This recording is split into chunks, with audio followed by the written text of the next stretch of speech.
I want to start really quickly by talking about the two different contexts that I've taught Pride and Prejudice over the last 2 years. So I have taught the novel in a great books course for incoming first year, so students who have elected to take a literature course but have not declared their major, and many of whom do not go on to be English majors, humanities majors. For many of those, that's the only literature class that they take while they're at college. And then I also teach Pride and Prejudice as part of a course of my own design about the 19th century novel.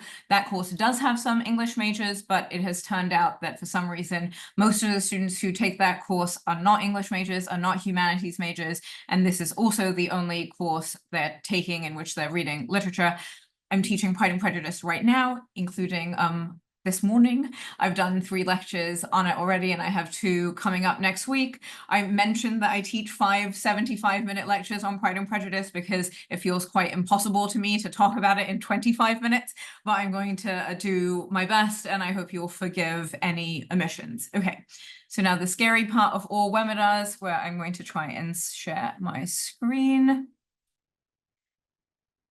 And does that look good? Lonnie, you can just give me a thumbs up. Excellent.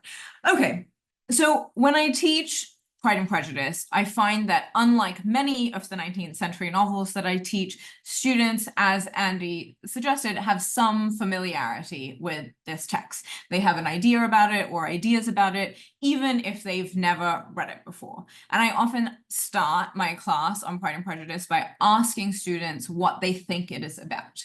And I get an answer that's something like this: women in a period drama, or something like this, which is Elizabeth and Darcy with some kind of unspoken sexual tension, or like this, a fancy estate somewhere in the English countryside. I also start by asking students, before they've read the text, to write down what they think the novel is about. And this is one of my favorite versions of that answer that I have got.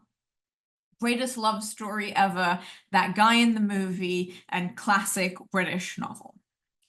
But another very common response is more abstract than all of this, which is, this is a novel about love. In other words, students come in with an impression that this is a novel about balls and dancing, about marriages and carriages, a light story, a comic story, a pleasurable story, an enemies to lovers tale. I get that phrase a lot.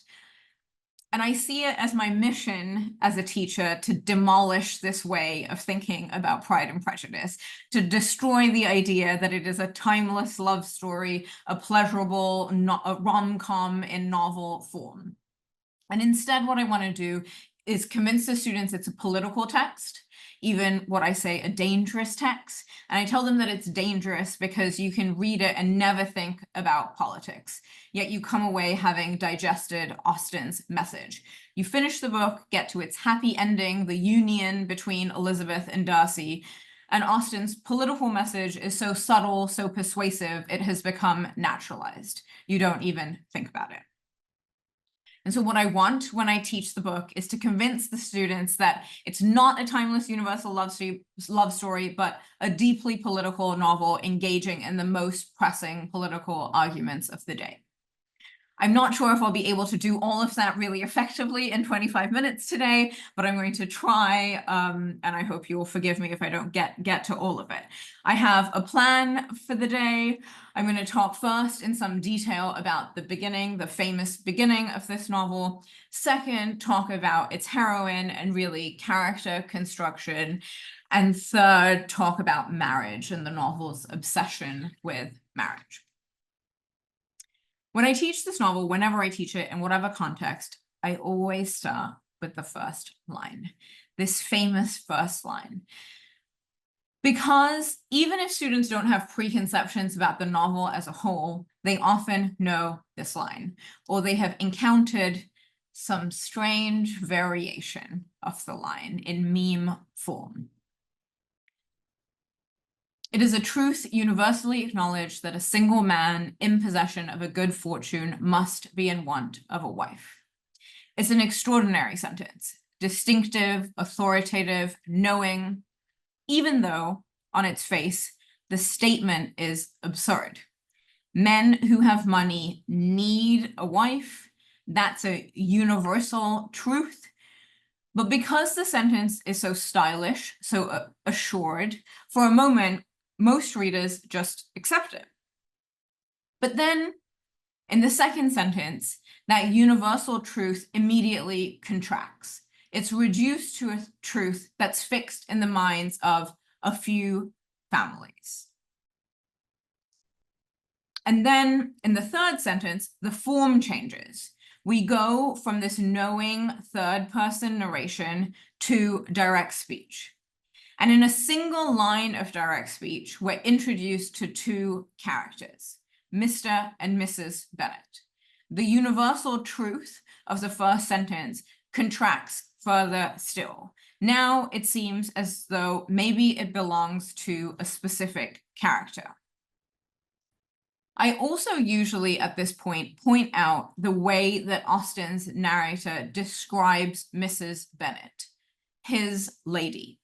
This is very unusual in Austen's fiction. As Andy said, my academic work is on direct speech, so I can say with some authority, Austen rarely refers to characters in this way. Usually it's Elizabeth said, Jane said, he said, she said. So the question that I ask my students is, why call Mrs. Bennet his lady at this early moment in the text? There are two reasons. One, it immediately and very clearly establishes the relation between these two characters. They're married, and marriage is central in this novel. And two, it ironizes a word from the previous sentence, property. It's not, this simple possessive pronoun suggests, the men who belong to the women in this world, as the previous sentence might have us believe, but rather the women who belong to the men. I also call attention to the little word let in this sentence. Netherfield Park is let at last. That is, Netherfield Park, an actual property, is let, which is rented, not bought. This is really important in this novel as well. And finally, at this point, I note what has happened to this first authoritative famous sentence. The truth that it refers to has been contracted, reduced, undermined. It is, it already seems quite likely, not a universal truth at all. But I point out that this paradoxically raises our estimation of the third person narrator, makes them more rather than less impressive. I say paradoxically because if we're reading for face value, this narrator has revealed to be wrong. But it really seems more like deliberate deception than mistake. In other words, the first sentence is, we understand quite quickly in this novel, ironic. This is a narrator we start to suspect really quickly, whose knowledge extends far and wide. And importantly, whose knowledge includes what characters think. This is a narrator who has the ability, as readers find out at length in this novel, to absorb other voices. An omniscient, godlike narrator who also has a sense of humor. Finally, I point out that these first three sentences demand that the reader revises their first impression. And in this, these sentences enact a central theme of this novel, which is revising one's judgment. Who should one trust? Who should one doubt? How much should we rely on our first impressions? These are the questions that are at the heart of this novel, and they are present from the opening lines. I then move on to this next little section, and I note the way that Mr. and Mrs. Bennet's speech is represented. The switch in form from her direct speech to his indirect speech, right? My dear Mr. Bennet, have you heard that Netherfield Park is let at last? To Mr. Bennet replied that he had not. And how this switch in form plays a central role to creating character and also creating reader response to character. This very short stretch of dialogue creates the impression of Mrs. Bennet being eager, enthusiastic, hysterical, and Mr. Bennet being the opposite, calm, composed, stoic. And that Mrs. Bennet's near hysteria is emphasized by the dialogue verb cried and the adverb impatiently. We learn really quickly in this novel that Mrs. Bennet is a silly woman and Mr. Bennet is her poor husband who has to endure her constant babbling. And I note that Mrs. Bennet's speech is represented in direct speech 3 times before Mr. Bennet's speech is represented that way. And then we get finally a return to the omniscient third person narrator with a wry sentence that we have already learned to read as funny. I move on then to the next portion, which I won't read out loud, but I ask students, I put this slide up and I ask students first to just notice the colors. Mrs. Bennet's speech is in orange, Mr. Bennet's speech is in blue, and there's the little bit in white, replied his wife, is the only narration in this entire stretch of dialogue. So I just asked them to notice the disparity between how much each of these characters is speaking. And then I call attention to this first bit of dialogue that you see at the top of your screen to talk about the extraordinary amount of information that is included in this first bit of dialogue that you see. A third character is introduced, Mrs. Long, a very minor character, almost never mentioned again, but this gives us a sense of how information moves through this community, through gossip. We get the sense that this is a tight-knit community, the surrounding families of the previous sentence, a community in which people talk to and about each other. We learn about a fourth character, Mr. Morris, but we also very significantly learn about a fifth character, a young man whose name we find out is Bingley. And we discover that he is rich. Mrs. Bennet says so explicitly, large fortune, but his wealth is emphasized by the mention of the chaise and four, a carriage pulled by 4 horses, this consumer item that reveals wealth, the mention of servants, and we're starting to get an indication of how much money matters in this novel. There is also buried in here an indication of where that money comes from the north of England. The suggestion is that the money has been made in trade. This is a kind of piece of information that is included in Austen's novels that is buried and sometimes difficult for students to hold on to. But when you point it out from the north of England, you can explain to them quite quickly that what is being indicated here is this is money made in trade rather than being inherited. But we also get a specific amount of money. It's not just that he's rich and he has a large fortune, but that he has 4,000 or 5,000 a year. Students are often very surprised by this. Austen has this reputation of being a writer of great romantic love stories, and she's astonishingly forthright about the exact amount of money that characters have in her novel. She's explicit. We're told how wealthy almost every character of significance is in the novel, and the figure that Austen typically specifies is annual income, so interest on capital. Knowing how much Bingley gets a year, right, the 4,000 or 5,000 a year, tells the reader something about Bingley, right, this eligible bachelor who's about to enter the neighborhood. But the information, and this is very important, soon works comparatively. Bingley, we're told, has 4,000 or 5,000 a year. This is significantly twice as much or more than Mr. Bennet, Elizabeth's father, but it is also very significantly half as much as Darcy. And then Bingley's renting of Netherfield also becomes comparative. Bingley rents this very nice house, but Darcy owns an even nicer house. But Bingley's money is from trade, it's new money. Darcy's money is from his estate, it's old money. I go back to the sense that Mr. and Mrs. Bennet, that the way that they talk gives and deepens our sense of character. But really what this stretch of dialogue does is also introduce us to what we could call the occasion of the novel.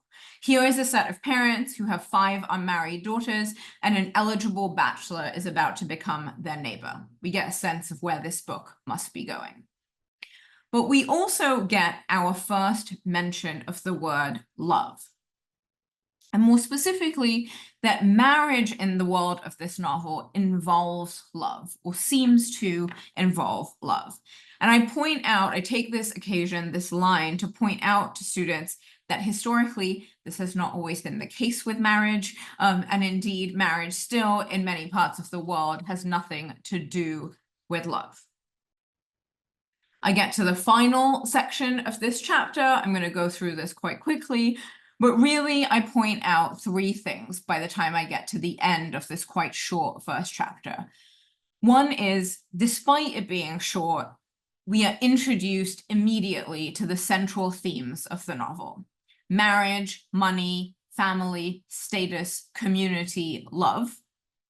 Second, I point out just how many characters have been introduced in this first chapter: Mr. and Mrs. Bennet, Mrs. Long, Bingley, Mr. Morris, Sir Lucas, and Lady Lucas, the 5 Bennet daughters, 3 of which have already been named, right? So there's 12 characters, 10 are named, and that doesn't include the unnamed, unnumbered servants that are mentioned.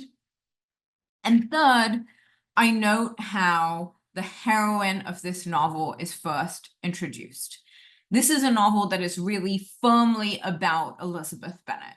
Not all novels obviously work this way, but Elizabeth Bennet is a strong protagonist. She takes up most of the narrative attention, most of the narrative space, but quite interestingly, she doesn't appear sort of on screen, on stage in this first chapter.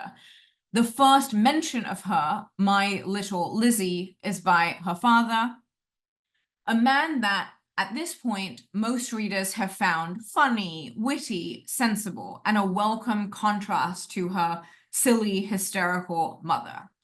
So Mr. Bennet's partiality is a point in Elizabeth's favor already before we even meet her. And indeed, Mrs. Bennet's lack of partiality is another point in Elizabeth's favor. And Elizabeth is set up in contrast to her other sisters. According to her father, Elizabeth is not silly or ignorant like her sisters. She's quick, clever, unlike her sisters. And so his undisguised preference for Elizabeth is a reliable signal that readers will probably like her as well.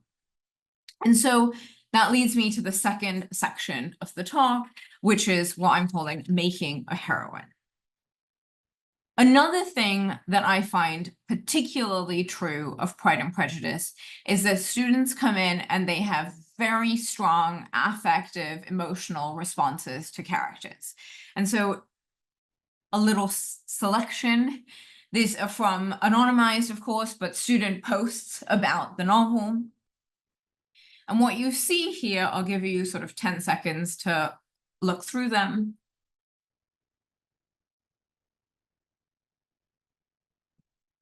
My favorite one is Mr. Bennet is a poor husband and irresponsible father. I like how strong that is at the bottom. So what has become very clear to me after teaching this novel many times is that students have strong feelings about characters, both positive and negative. They often have a deep positive attachment to the heroine, to Elizabeth Bennet.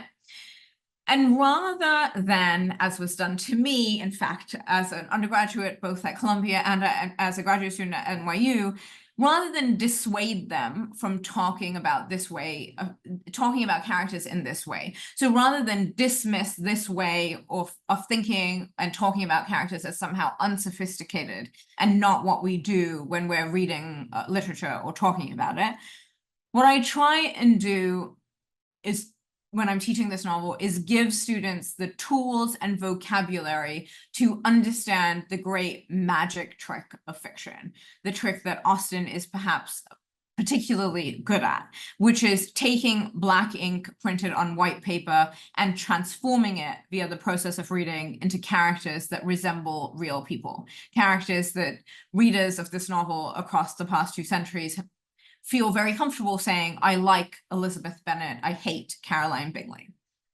And so I try and tell my students that it's not magic, but it's technique. Novelists have many techniques at their disposal when they are constructing character, description, summary, scene, and the first chapter is indeed an excellent example of how dialogue is used to construct character, as well as this moment at the end of summary judgment. But the technique that I spend the most time on is one that has become synonymous with Austen's name, which is free and direct discourse. And I often try and answer just 2 simple questions about free and direct discourse. 1, what is it? And 2, why should we care about it? What does it do, in other words? And so I start by showing a simple encyclopedia definition of this term, but really I think that the best way to explain and talk about free and direct discourse is via example. And I think you have these on your handout as well. So I take them to a moment in the text. Example 1. The manner in which they spoke of the Meryton assembly was sufficiently characteristic. Bingley had never met with pleasanter people or prettier girls in his life. Everyone had been most kind and attentive to him. There had been no formality, no stiffness. He had soon felt acquainted with all the room, and as to Mrs. Bennet, he could not conceive an angel more beautiful. Darcy, on the contrary, had seen a collection of people in whom there was little beauty and no fashion, for none of whom he had felt the smallest interest, and from none received either attention or pleasure. Miss Bennet he acknowledged to be pretty, but she smiled too much. And I go through it with them line by line to talk about how the first sentence is entirely in the omniscient narration, and then the passage progresses, and what we get, and I use either a highlighter, underline, to talk about the little moments within this passage that seem like they belong, the bright white to Bingley, pleasanter people, prettier girls, most kind and attentive. This is Bingley's saccharine, cliched language that has infiltrated the sort of sophisticated, worldly narrator, and Darcy's sort of disdain and contempt for everyone around him in the orange, also infiltrating the narrator. And I usually start with this passage because I want to make it a point to the students that even though free and direct discourse is typically associated with Elizabeth Bennet, it is used as a technique for many characters. Lonnie, how are we for time? Sorry, I can't hear you, but I just wanted to check in. 2 minutes. Okay. So I use this example to show that it can be used for multiple characters, not just for the protagonist, but really I try and focus on the fact that most of the time, free and direct discourse in this novel is used for Elizabeth Bennet, which is that the narration in this novel is filtered through the consciousness of the heroine. And I give them this very obvious example of free and direct discourse. I won't read it out loud, but by the time we get to the end of it, what could be the meaning of it? It was impossible to imagine. It was impossible not to long to know. We are clearly in Elizabeth's voice. The narrator has fully inhabited the mind of Elizabeth. We can hear her thinking these thoughts, and we get access throughout this novel to what Elizabeth is thinking and feeling. I make it clear to the students that there are no tags, right? There's no Elizabeth thought X, but we know, being readers of this novel, that because we know enough at this stage about Elizabeth, that these are words that belong to her, or rather these are thoughts that belong to her. And there are clues often when we have free and direct discourse, right? Elizabeth happening to see, but what we're getting is the character's voice mediated by the narrator, as if the narrator is infected by the character's voice, is mimicking it. But importantly, this is a narrator in this novel who has almost unlimited access to characters' innermost thoughts and feelings. And I talk about free indirect discourse, this sort of technical term, which many of them are really intimidated by. You say it and they just sort of panic. But the reason I give them the vocabulary and then talk them through it is that it allows them to understand how is it possible that they get to the end of this novel and they feel such intimacy, such sympathy with the heroine. And I go to specific moments in the text. This is one moment. I think maybe we'll share these slides with everyone afterwards. This is another moment where free and direct discourse is at its maybe most sophisticated, where maybe you need information. This is Elizabeth and Wickham together. There's a sort of report about Wickham at this moment. And the first time reader of this passage reads it and thinks this is just straightforward, omniscient narration. But once you have information about the end of the novel, it's easy to go back to this passage and see, oh, perhaps there's some free and direct discourse here. Perhaps the reader is more closely aligned with Elizabeth's perspective in a way that is actually kind of deceptive. But this is part of the reason we feel so close to her. And what I do as a sort of task when I'm teaching this novel is ask students to find a passage that they think is in free and direct discourse, to highlight the bits that they think belong to the character, the bits that belong to the narrator. Then I make them discuss it with each other. There's usually some disagreement, some good debate. But I find that process of getting them to identify free and direct discourse once they've been introduced to it, and then having the conversation about where's the evidence that this belongs to this character, that process is the thing that makes it really easy for them to internalize what it is. So that by the time they've got to the end of that class, they all feel quite confident talking about free and direct discourse, which at the beginning of class as a term, they felt really intimidated by. I will say, despite my deep love of talking about social, political, and economic history, we won't get to the marriage portion, but maybe we can talk about that a little bit in the question and answer. It feels important to get question and answer in the room, the virtual room. So I will stop sharing. Thank you. That was just an amazing whirlwind presentation. And I feel like Professor Menon, I have sort of a new appreciation of that first opening chapter. So for everyone who is with us in the webinar, please put your questions in the Q&A. You'll see the button at the bottom of your Zoom screen. I will be trying to, I'll be moderating the Q&A. If I see questions that are similar to each other, I'll make sure I group them. And while those questions are coming in, maybe we can actually return to the next topic that you were going to take up around marriage, the marriage plot of Pride and Prejudice, how it's been so influential for contemporary. The novel is beloved. People are rewriting the novel.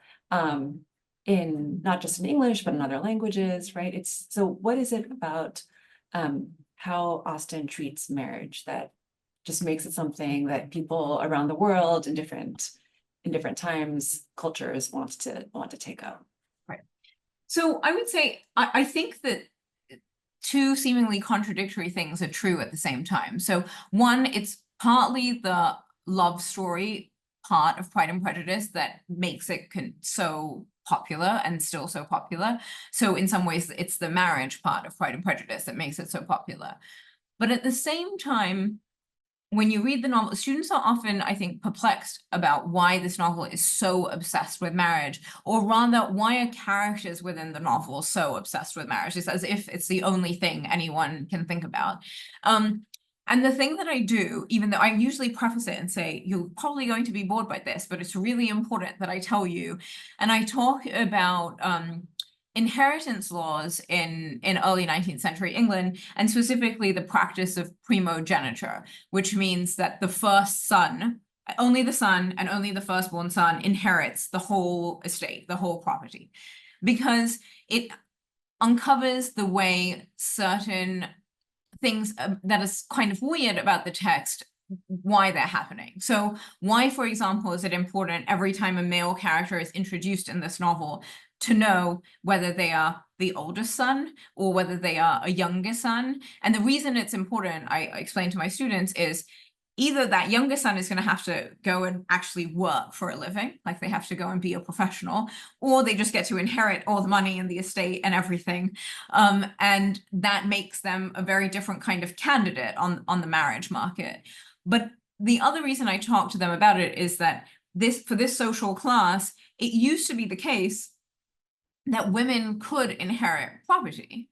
And they can't by the time Austen is writing about it. And so I talk about what I call like this is a term from the scholar Ruth Perry, the great disinheritance.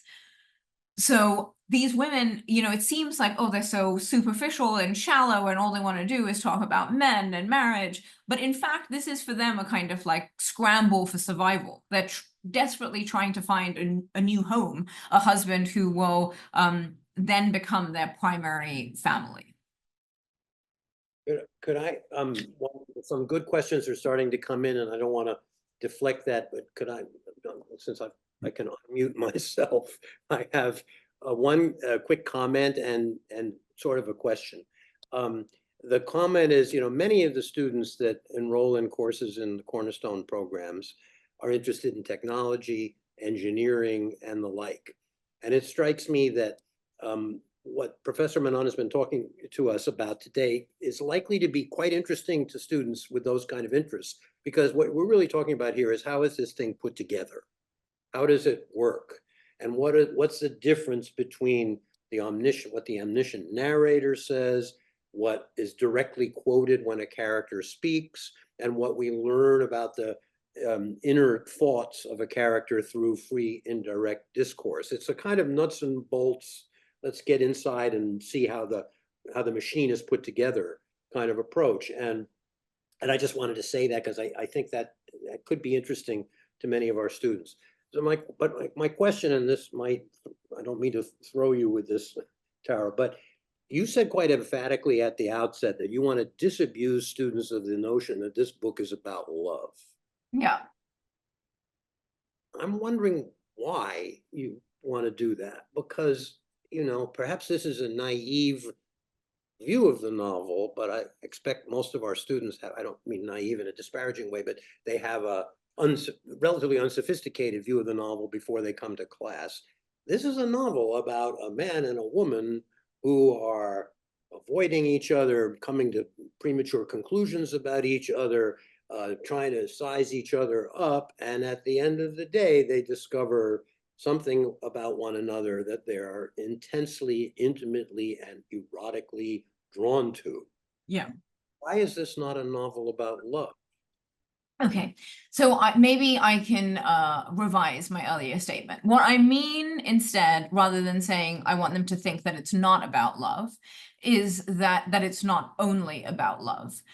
Rather, or even maybe more specifically, that love is playing a very specific purpose in this novel, that love is the sort of glue that is making the kind of political message about who should rule England, what kind of person is worthy, about meritocracy. I really talk about how this is a novel in which the dominant ideology is meritocracy, right? Let Elizabeth Bennet, this like, oh, yes, she's the member of the gentry, but sort of closer to the middle class, let her win on the marriage market because she's so funny and clever and she deserves the big prize, right? Which is Darcy with his big house and all his money.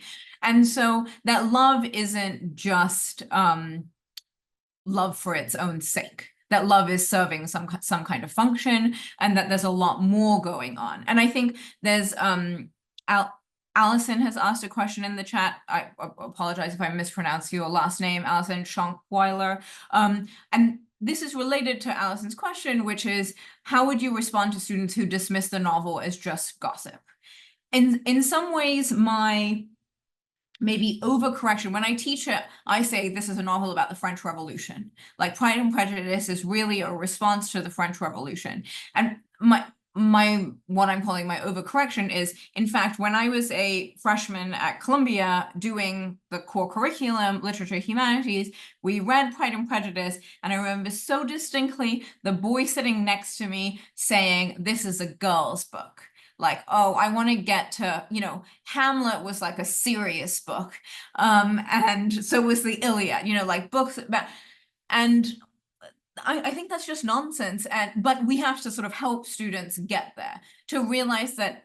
And so I, in some ways, also often present Austen as a political thinker, as somebody who is thinking through the consequences of the French Revolution.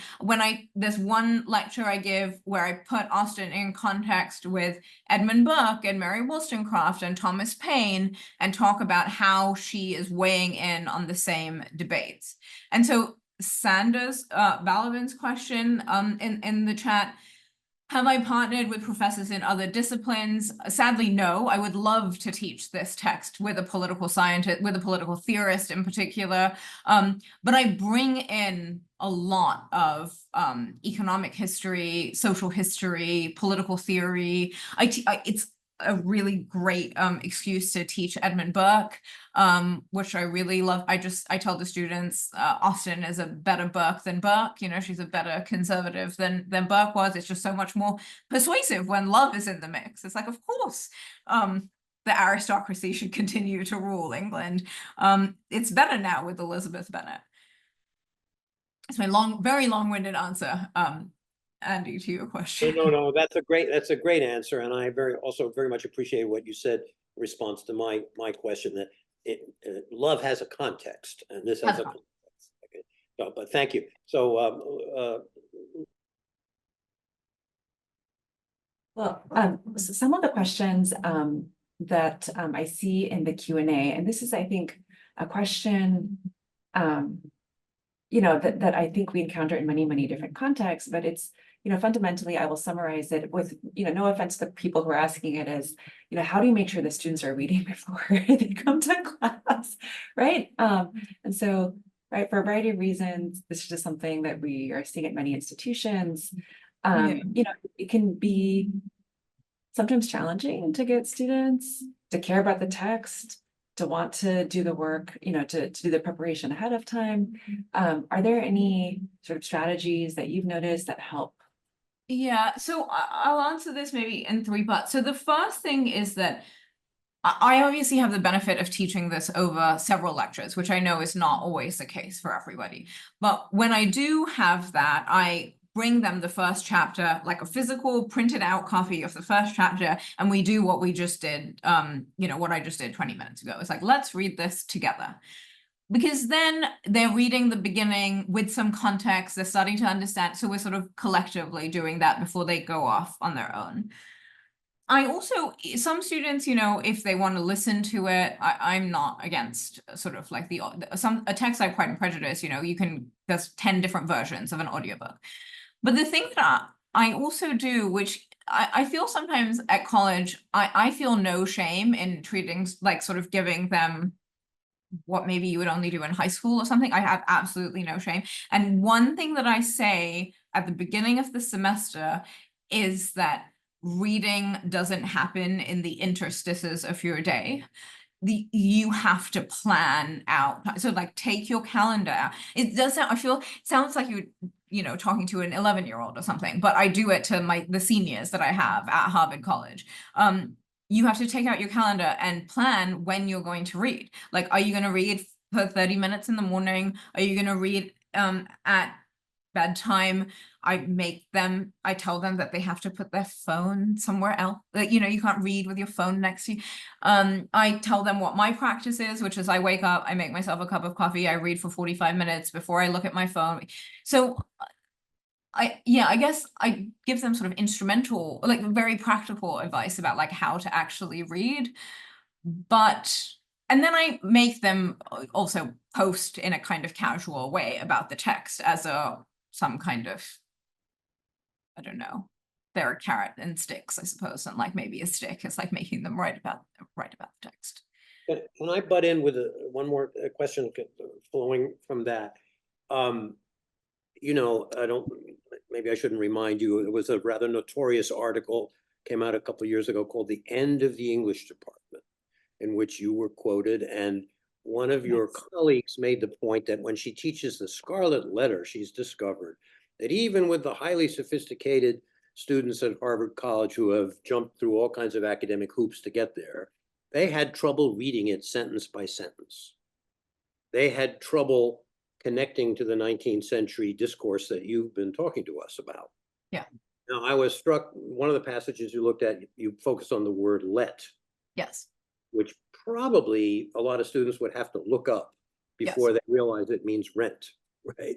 So do you have any thoughts? Because I think all of our students, regardless of where we teach, are not accustomed to reading this kind of text. So how do you get them to feel comfortable, be willing to look things up, to ask in class, what does that mean? That sort of thing.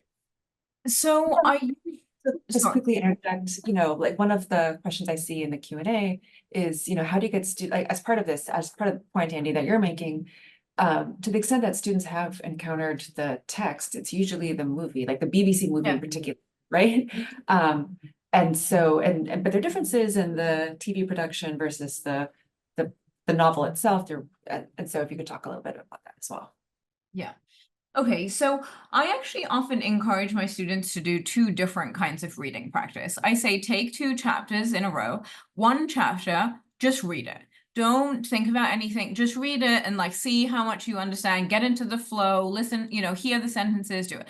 Then take the next chapter and every single time you come across a word that you don't understand, look it up. And write it down, you know, look up the etymology. You just really try and just get everything that you can out of it with all the tools at your disposal, which really, like with Google, it's a couple, you know, it's not very difficult. And then compare like your experience of reading chapter 1 and chapter 2 based on these 2 different modes, so that I call the second mode like a maximalist approach, like just really like extract everything you can, because that then lets them know, okay, in fact, it was really let, like that opened up the whole novel. Like just if I understood what let was, is renting, it's so important. But, and then sometimes it's not necessary. Like, oh, I don't need to know what, I can't think of a good example, you know, what X word means because it didn't contribute to my, and then I find that they usually adapt something in the middle, right? That they're not just reading anymore and they're not, but I will say, shouldn't speak out, say anything about that infamous New Yorker article. But you know, if you walk students through a close reading, they get it. They get it. Yeah, I think no matter the level, there's just a certain amount of patience required, a certain amount of context required, you know, it's all, yeah, I think that there's like a balance required between sort of condescending to students and helping students, you know, like you have to help them. Yeah, they haven't encountered a 19th century text before. I've studied it for 10 years or something. But once you give them the tools, yeah, they're great readers. Appreciate that. And I think what you're saying, I don't mean to put words in your mouth, is that if you make them feel it's okay to ask, it's okay to admit that I don't get this the first time around, you create that atmosphere in your classroom, that problem kind of dissolves and everybody's on the same page. Yep. Yeah, I wanted to just answer this question about the TV adaptation, or film. One thing that I do in the class is actually make them write a review of the film. The famous, I mean, you know, the Keira Knightley, whichever one that is, the famous one. Because I feel when you tackle that sort of head on, that what I'm asking them to do is talk about how is the film different from the book? Like what are the ways in which this is not a straight adaptation? What are the changes that have been made? What are the effects of those changes? How does that change, you know, the politics of the book, the tone of the book, you know, and there's actually a really excellent review of the Keira Knightley adaptation, which has this brilliant line, like, what is going on here? Pride and Prejudice has been Brontified. right? That like, oh, this isn't like an Austen novel anymore. It's a Bronte novel, meaning it's sexy, it's romantic, it's all of, it's all of these things. And that I feel asking them to think about the movie also, Andy, as you were saying, the mechanics of it. How is it made? Like, how is the book made? How is the book constructed? How is the movie made? How is the movie constructed? Then it helps kind of distance them from the movie because they're trying to think about what's different about those two things.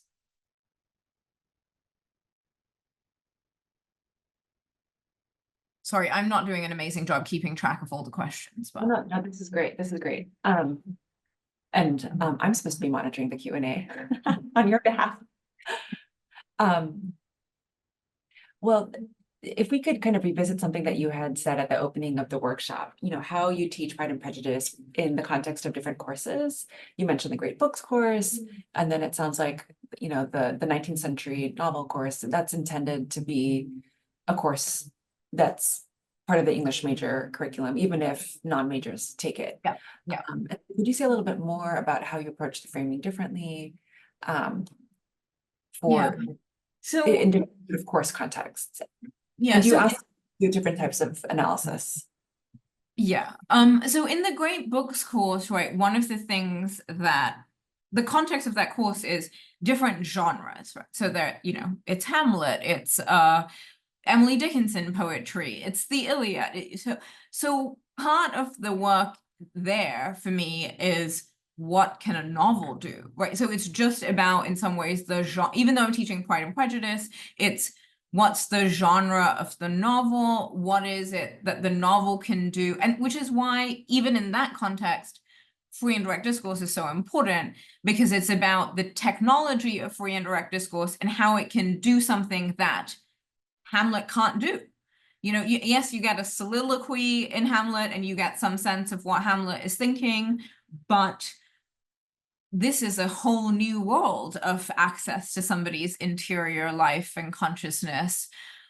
Whereas in the 19th century novel course, it's about, oh, some novels, in fact, are interested in interiority and consciousness. But by the time when you get to Frankenstein, oh, maybe that's a novel that's interested in something else. That's a novel that's interested in ideas and philosophy and science. And then Dickens, okay, we're back to a novel that is interested in character, but these characters are mostly external. They're mostly involved in talking to each other rather than sort of this like intimate thinking.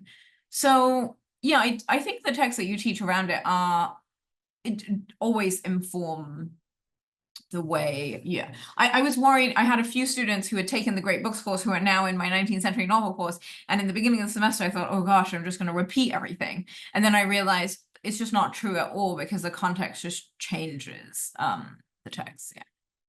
Yeah, that's true. Something I was also thinking about, because when you mentioned Mary Wollstonecraft, so Vindications of the Rights of Women, it's a text that shows up on Cornerstone reading lists. Oh, great. And if you teach that text alongside Pride and Prejudice, can you tell us a little bit about how you approach? Because though I made the you two. ask me that question, honey. So I actually teach a really specific side-by-side comparison of Vindications and Pride and Prejudice, and that is the moment in Pride and Prejudice in which Elizabeth rejects Mr. Collins.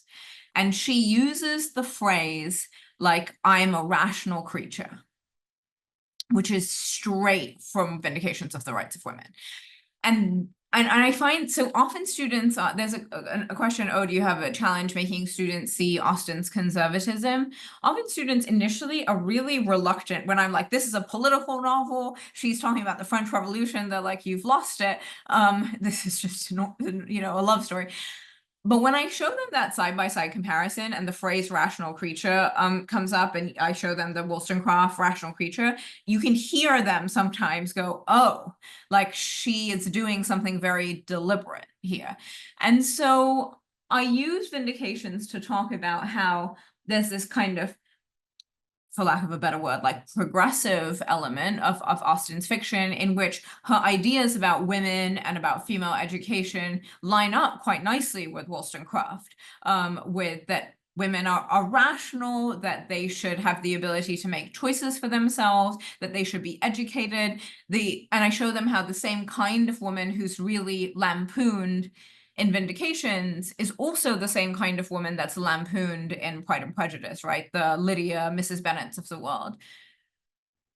But then I also, and this is also quite important to me, again, going back to, it's, appropriate that Andy's here, like going back to my kind of core curriculum education at Columbia, it does irk me that we read Wollstonecraft as only a kind of feminist thinker, like only a thinker on gender politics. And so I bring in Wollstonecraft's Vindications of the Rights of Men.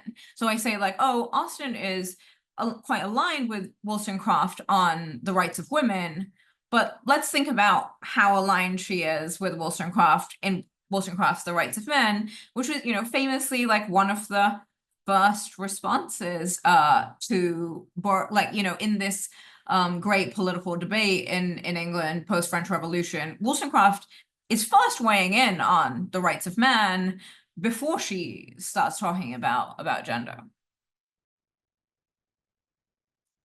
Lonnie, if I could pick up one question I'm seeing in the Q&A from Sarah Markgraf. Hi, Sarah. It's been a long time. Which is a question about how do you, what do you do with the online portion of your course? Now, I'm not sure you have an online portion of your course, but if I could broaden the question out a little bit, how do you use the kind of techniques that you used with the PowerPoint where you put Mr. and Mrs. Bennet's words into different colors, and do you do a lot of that sort of stuff in class, or do you have them keep their heads down and look at the open book in front of them in their chair? So I do use a lot of PowerPoint in the class to do that. The color stuff is great, and my academic work is sort of computational in nature. So I show them some graphs sometimes, like who speaks the most in Pride and Prejudice. But I insist that they bring the physical copy to class, to every class. And I make it so I always design syllabi so that if you are purchasing all of the books used, you can do so under $15. So I assign 4 books. I make sure that you can buy those books for like under $15, because you can buy a used copy of Pride and Prejudice for $2. And that's important to me because I insist that they bring in the physical copy. But yeah, I use PowerPoint. I will say this, I shouldn't also admit this on something that is gonna, live forever on the internet, but there's a lot of talk about, how interactive student learning should be, and I often lecture for quite a portion of my 75 minutes, but with, I ask them questions, I put up the thing, what do you notice?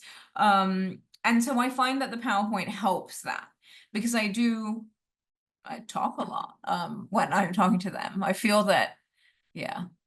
No, that's a very good point. I think all of us who teach have to struggle with that. On the one hand, you want the space open for their voices and the back and forth.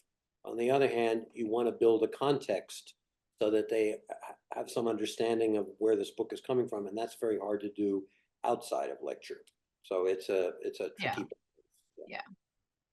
No, it just, my brief political point about this is it strikes me as not entirely, it just feels convenient to me that once somebody with my demographic background has got to the front of the classroom, suddenly we're supposed to give all of our authority over to the student. And so I refuse that and I claim it. So, yeah. Maybe that's a good note to close on, right? We don't want to undermine any of your authority.